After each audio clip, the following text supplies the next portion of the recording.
হচ্ছে কি এসব? আমার বিয়ে সমর বাবুর সাথে হয়ে গেছে। এখন থেকে ওনার অধিকার তোমার থেকেও আগে। আজ তোকে সমর আর তোর দাদার মধ্যে যে কোনো একজনকে বাঁচতে হবে। স্বামীর আগে আমি দাদাকে বাঁচতে পারবো না।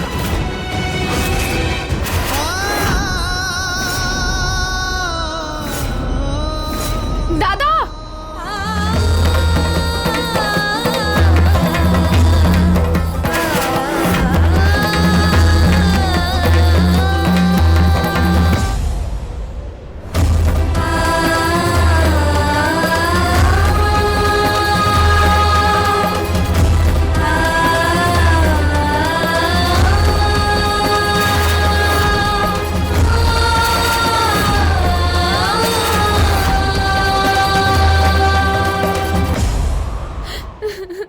আমার থেকে দূরে থাক।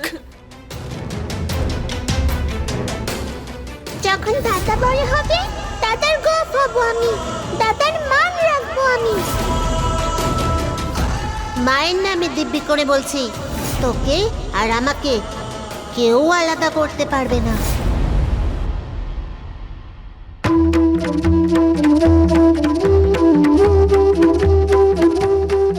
একদিন ঠিক এইভাবে তোর বিয়ের আয়োজন করব। খুব ধুমধাম করে আমার বোনের বিয়ে দেব।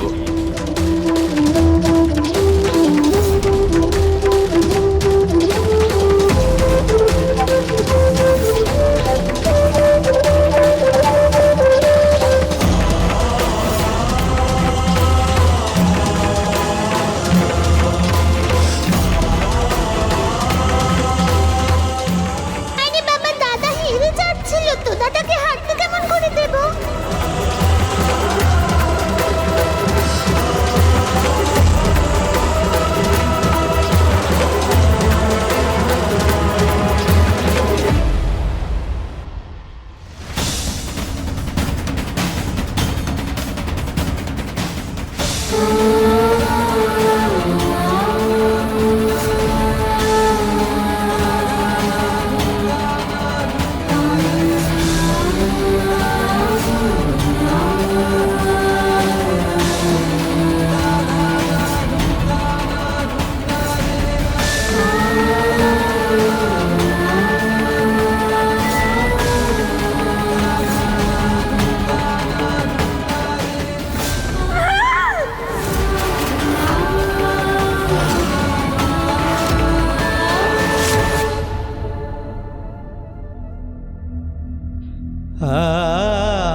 সিদ্ধান্ত তো আমি নিয়েই নিয়েছি দাদা, তোমার বিরুদ্ধে সমর বাবুকে বিয়ে করে।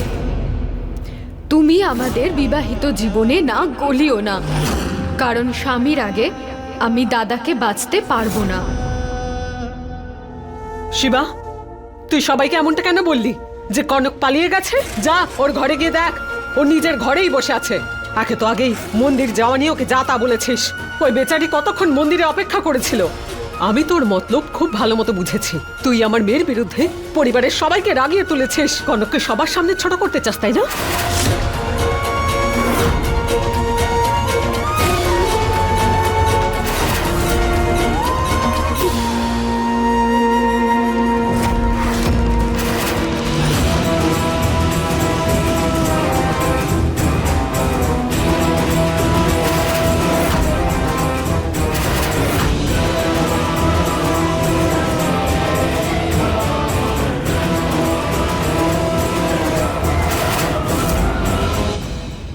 কোথায় ছিলে তুমি? আমি জিজ্ঞেস করছি, কোথায় ছিলে তুমি? কেন উত্তর দেবো আমি তোমার প্রশ্নের, যখন আমার জীবনে তোমার কোনো অধিকারই নেই? ভালো হবে নিজের চিন্তা নিজে করো।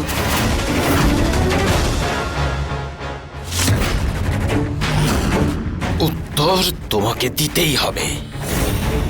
কোথায় ছিলে তুমি? উত্তর দাও। তুমি তো বলেছিলে যে সবাই নিচে মন্দিরে যাওয়ার জন্য রেডি হচ্ছে, তাই আমি ভাবলাম যে আমি বাগান থেকে ফুল নিয়ে আসি পুজো দেওয়ার জন্য। কিন্তু যখন আমি ফিরে আসলাম তখন দেখলাম কেউ ছিলই না। তখন আমি নিজেই একা মন্দিরে চলে গেছিলাম। তারপরে অনেকক্ষণ অপেক্ষা করার পরে মিথ্যে। একদম মিথ্যে বলছো তুমি, কারণ আমি তোমার ঘরে এসেছিলাম আর এখানে না তুমি ছিলে আর না তোমার এই সুটকেস যেখানে তুমি তোমার জিনিস গুছিয়েছিলে। সত্যিটা কি কনক? ওটা তো আমি তাড়াহুড়োর মধ্যে এই কোণাতেই রেখে দিয়ে গেছিলাম। তুমি হয়তো এইভাবে মিথ্যে বলো না কনক, কারণ আমি খুব ভালো করেই ঘরটা খুঁজেছি আর এখানে কোনো সুটকেস ছিল না। তাই আমি এই সত্যিটা জানতে চাইছি যে কোথায় গেছিলে তুমি।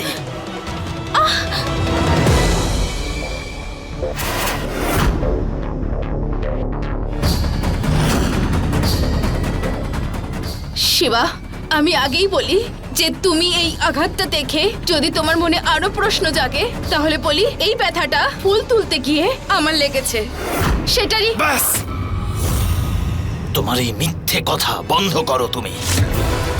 আমি জানি যে তুমি এই বাড়ি ছেড়ে পালিয়েছিলে, আর কেন ফিরে এসেছো সেটা আমি জানি না, কিন্তু আমি এটা জানি তুমি পালিয়েছিলে। তাই আমি সত্যিটা জানতে চাই, কোথায় গিয়েছিলে? আমি উত্তর চাই কনক। শিবা, শিবা, আমি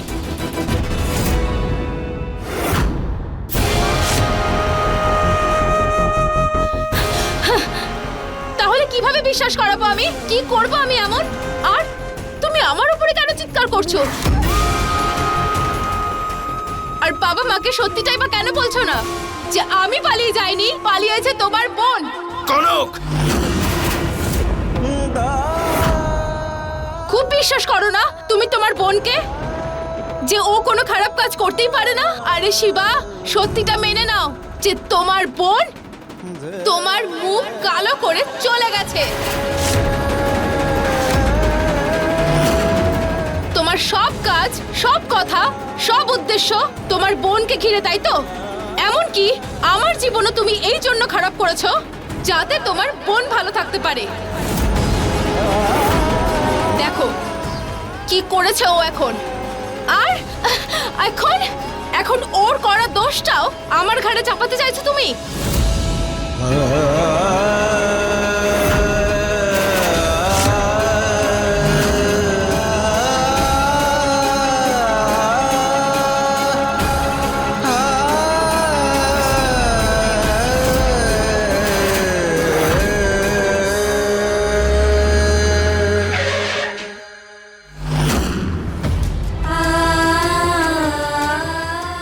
আজ তোকে সমর আর তোর দাদার মধ্যে যে কোনো একজনকে বাঁচতে হবে। আমার কাছে এই পৃথিবীর আর সবকিছুই মূল্যহীন, কারণ আমার কাছে আমার পৃথিবী হলো তুই, রোশনি। আর সেই পৃথিবী আজ তুই নিজের হাতে শেষ করে দিলি রোশনি, সব শেষ করে দিলি তুই।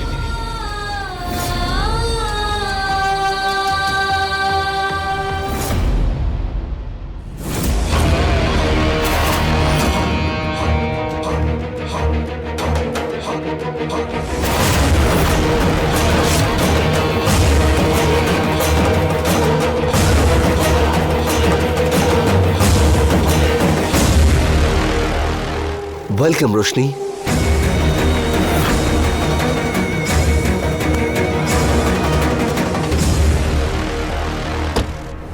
বাস এখান থেকে আর কিছুটা দূরেই আমার বাড়ি। আমার জন্যই বিয়ে, এখানে আসা নরকে থাকার মতো। আমাকে পাওয়ার জন্য আমাকে বিয়ে করে আপনি অনেক বড় ভুল করেছেন। আমি এই বিয়েটা শুধুমাত্র আমার দাদার সম্মান বাঁচানোর জন্য করেছি। আমার চোখে এই সম্পর্কটার কোনো দাম নেই। না এই কথাটা কখনো আমি ভুলবো, না আপনাকে ভুলতে দেব।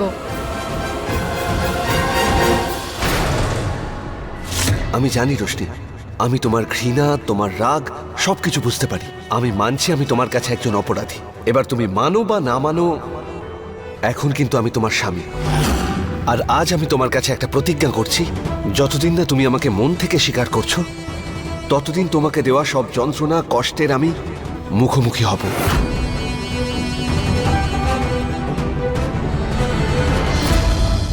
এটা কি করছেন আপনি? রোশনি, আজ এই দিনটার জন্য অনেক দিন ধরে অপেক্ষা করেছিলাম। আমি অনেক কিছু প্ল্যান করেছি, অনেক কিছু তৈরি করেছি আমি, যাতে আমি তোমাকে সারপ্রাইজ দিতে পারি। আমাকে বিশ্বাস করো আর এটা বাদ দিয়ে দাও আমাকে। এখন এই কাপড়টা চোখে বাঁধা ছাড়া আমার কাছে আর কোনো উপায়ই বাকি আছে।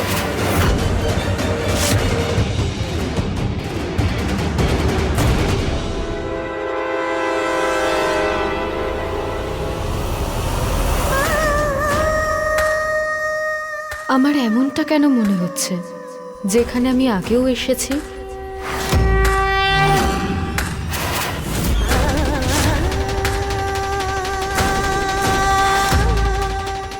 বাবা! এই তো আমার মা রশনি।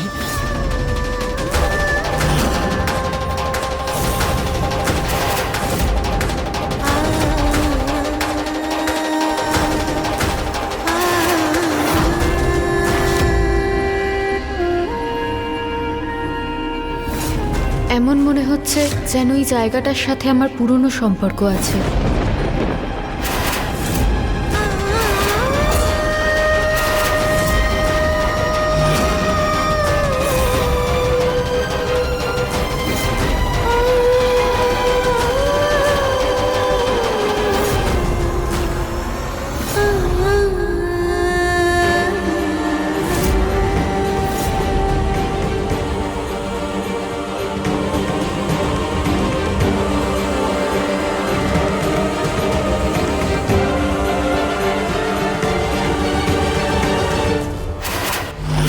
लूट लूंगी।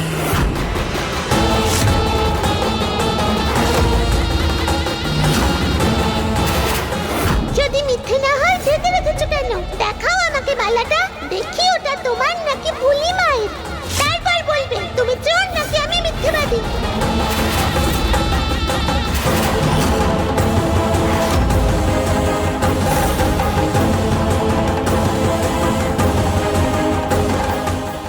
রোশনি, এবার তুমি তোমার ডান পাটা একটু আগে বাড়াও আর এই চালের ঘটিটাকে আস্তে করে ছুঁয়ে দাও আর গৃহপ্রবেশ করো। চলো চলো চলো। বাবা, আমি লুকিয়ে পড়েছি, এবারে খোঁজো আমায়।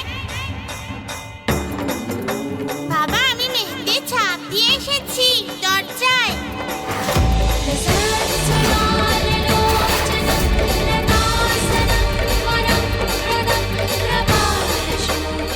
এসো, পা আগে বাড়াও।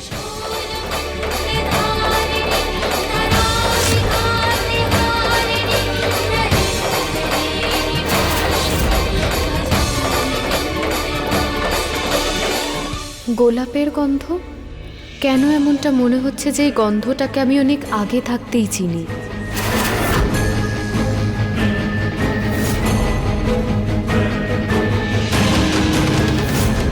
এই গোলাপের গন্ধের আতর তো চাঁদনি মা মাখতেন। চাঁদনি মা?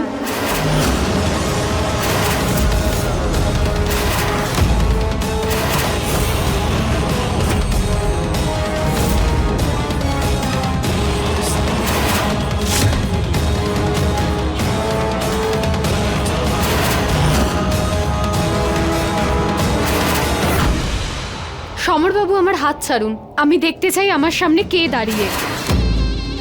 না রোশনি, আমি বললাম তো এখন না, আমি তোমাকে সারপ্রাইজ দিতে চাই, আর একটুখানি ওয়েট করো। অন্তত পক্ষে আমার হাতটা তো ছাড়ুন। আমি ছাড়া এখানে অন্য কেউ আছে? কোনো মহিলা? না, আমরা ছাড়া আর এখানে কেউই নেই। চলো এবার আমরা আমাদের রুমে যাই, সেখানে তোমার জন্য আরো একটা সারপ্রাইজ অপেক্ষা করছে।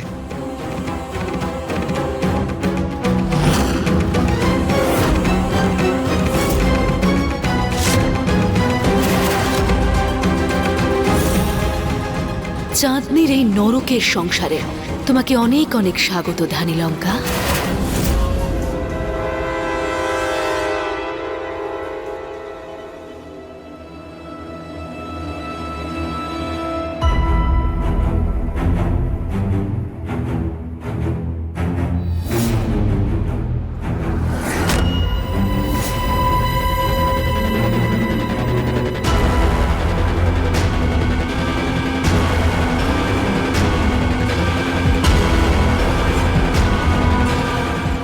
ছাড়ুন আমাকে। ব্যাস রোশনি, আমরা চলে এসেছি ঘরের কাছে। কোথায় নিয়ে যাচ্ছেন আপনি? ব্যাস অনেক হয়েছে, ছাড়ুন আমার হাত। আমার কোনো শখ নেই আপনার নাটকের অংশ হতে।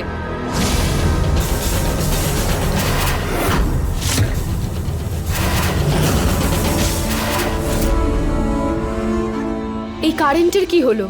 আমার মনে হয় ওভারলোডের জন্য ফিউজ উড়ে গেছে হয়তো। তুমি কোনো চিন্তা করো না, আর কিছুক্ষণের মধ্যেই জেনারেটর চালু হয়ে যাবে। তুমি চাইলে আমার হাত ধরতে পারো। ধরতে চাই না আমি আপনার হাত।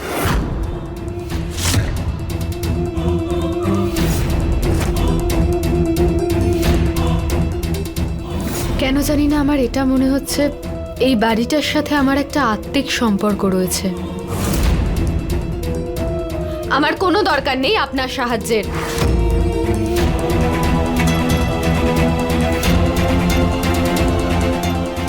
এখান থেকে 10 পা হেঁটে ডান হাতে কি কোনো ঘর আছে? হ্যাঁ আছে। আপনি কি আমাকে কোনো মোমবাতি বা টর্চ এনে দিতে পারেন? হ্যাঁ চলো রোশনি, সবকিছু আছে আমাদের ঘরে।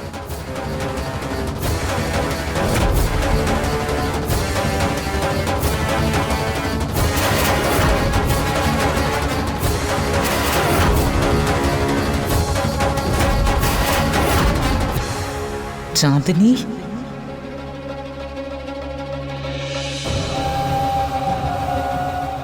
অনেক নাটক হয়েছে। তুই যেটা চেয়েছিলি সেটা পেয়ে গেছিস তো? তাহলে ইঁদুর বেড়ালের খেলা খেলে কেন কষ্ট দিচ্ছিস বাচ্চা মেয়েটাকে? মা, আপনাকে আমি কতবার বুঝিয়েছি, এই খেলায় আপনার চরিত্র হলো বোবা হয়ে থাকা। আর এই খেলনাটা আমি বহু বছর পর খুঁজে পেয়েছি। এর সাথে তো আমি প্রাণ ভরে খেলবো। আপনি চুপ করে থাকুন, না হলে আপনার ছেলের বিরুদ্ধে আমি মুখ খুলে ফেলবো। শোনা মা।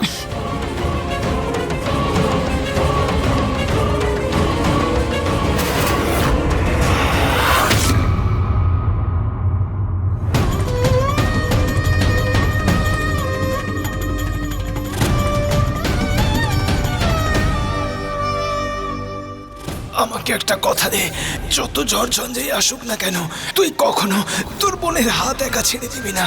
সমর বাবু আমার স্বামী হন, ভালোবাসি আমরা একে অপরকে। আর আমার সামনে আমার স্বামীর গায়ে কেউ হাত তুলুক, সেটা আমার ভালো লাগবে না।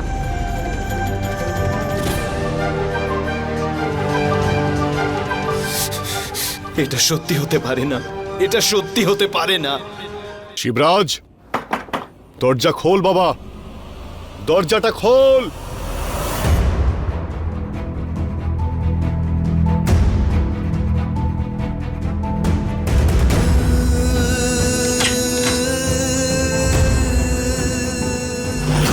শিবরাজ,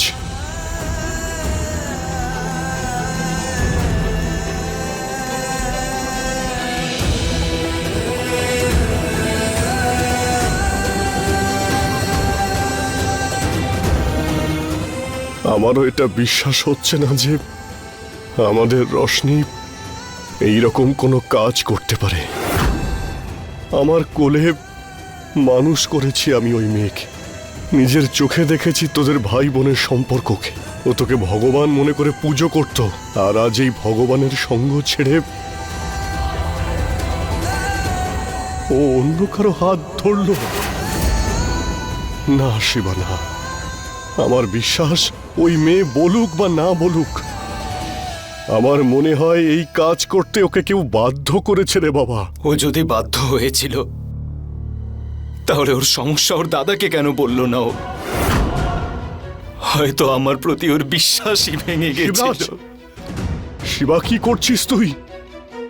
তুই নিজেকে সামলা রে বাবা, পাগল হয়ে গেছিস নাকি?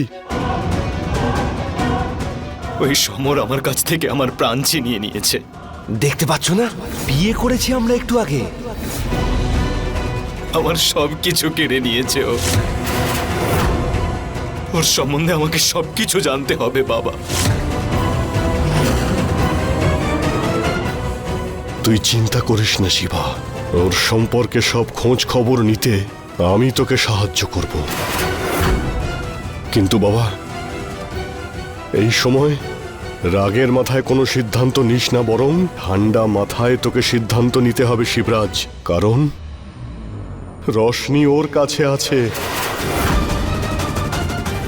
হ্যাঁ, তুই ভেঙে পড়িস না, আমি আছি তোর সঙ্গে।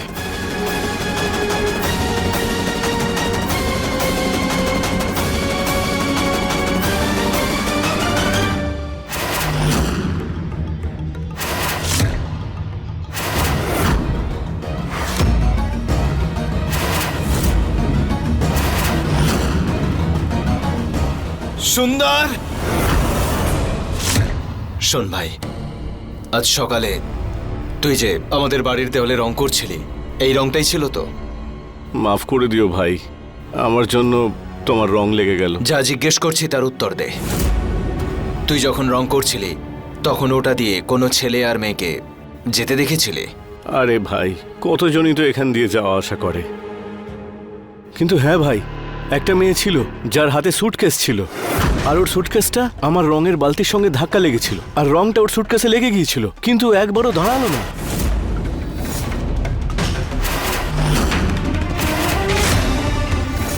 সুন্দর, হ্যাঁ দাদা।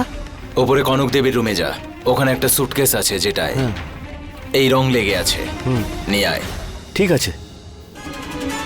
এই দেখুন দাদা। এটাই ওই সুটকেস? হ্যাঁ, এটা ওই সুটকেসটাই, আর এই রংটাই লেগেছিল। কেন উত্তর দেবো আমি তোমার প্রশ্নের, যখন আমার জীবনে তোমার কোনো অধিকারই নেই?